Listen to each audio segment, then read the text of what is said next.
Good morning, this is Tom Stanton, the Transportation Doctor. Today I'd like to talk to you about classification, one of the 10 important elements that are handled by an importer when they transmit importer security filing. Now that classification comes from a whole set of big books, and there's so much information here I have to use a box just to hold them up in place for you today. Well, where did this number, harmonized number, come from?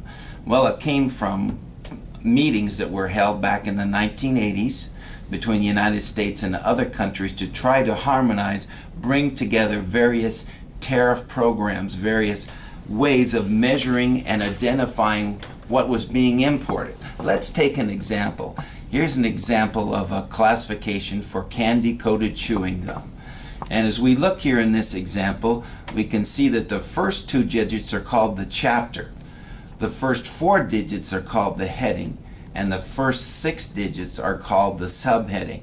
And these are the key numbers that are used internationally for identifying this product.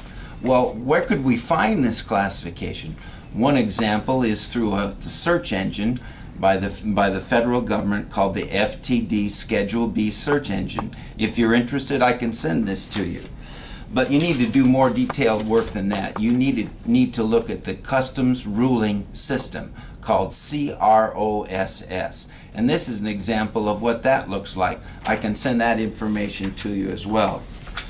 You know, the most important thing about classification is that it's the importer's responsibility to get it right under U.S. Customs reasonable care rules. You should probably give me a call or send me an email so we can work this over together. Remember, I'm Tom Stanton, the Transportation Doctor.